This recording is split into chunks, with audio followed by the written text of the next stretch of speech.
নমস্কার, আবার চলে এলাম। তো এই গরমের হাত থেকে স্বস্তি পাওয়ার জন্য আমি নিয়ে এসেছি দুটো বেল। আর এই বেল দিয়ে বানাবো আমি বেলের লস্যি। লস্যি আমরা অনেক রকমের পদ্ধতিতে খেয়ে থাকি বানিয়ে। তো আজকে বেল দিয়ে আমি আলাদা আলাদা কিছু উপকরণ দিয়ে বানাবো। তো চলুন, তার জন্য আমার কি লাগে। তো এখানে আমি দুটো বেল নিয়েছি, 3টা কলা নিয়েছি আর একটা নারকেল নিয়েছি। তো এটা আমি নারকেলটা ফাটিয়ে নিয়েছি। এবার আমি বেল দুটাকে ফাটিয়ে নেব। আর বেল দুটাকে ফাটিয়ে নেব। তো বেলটা আমার মোটামুটি ফাটানো হয়ে গেছে। দেখুন ভেতরে কতটা পুরুষ্টিয়ে বেলটা। তো ভেতরের অংশটা আমি চামচ দিয়ে বার করে নেব। তো একটা এখানে আমি বার করে নিয়েছি। এবার আমি এখানে কলাও খোসা ছাড়িয়েছি আর নারকেল কোড়া নিয়ে নিয়েছি। এখানে নিতে হবে মিষ্টি, আর এখানে আমার কাছে ছিল কালোজাম মিষ্টি। তো আমি কালোজাম মিষ্টি নিয়ে নিয়েছি। এতে কিন্তু কালাকাঁদ বা ছানা রসগোল্লা যে কোনো মিষ্টি দিলেই ভালো হবে। তো এটা দিয়ে দিলাম। এবার আমি দিয়ে দেবো জল। তো জলটা আমি পরিমাণ মতন জল দিয়ে দিলাম। এবার হাত দিয়ে ভালোভাবে আমি এইগুলো চুকটে নেব। বিচিগুলো বার করে দেবো, ভেতরের যে অংশগুলো রয়েছে ওগুলো বাদ দিয়ে দেবো।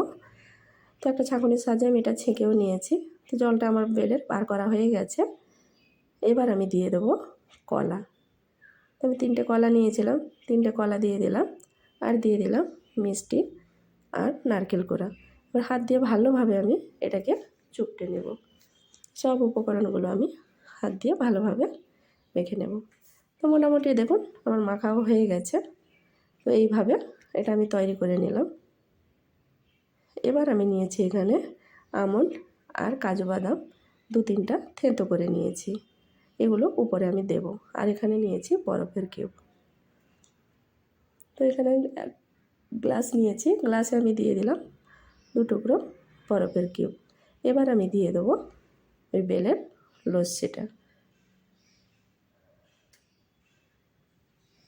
আর সত্যি খেতে এত ভালো লাগে, যেহেতু নারকেল আছে, খেতে তো সত্যি মুখে মাঝে মাঝে যেন লেগে যায় নারকেলটা, আর খেতেও খুব ভালো লাগে। এবার আমি ওপর থেকে দিয়ে দেবো কাজু আর আমন্ডের কুচিগুলো।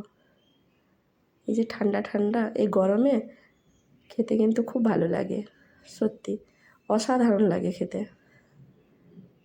তো এইভাবে আমি বানালাম বেলের লস্যি। জানি অনেকে অনেকভাবে বানান, তো আমি এইভাবেই বানাই।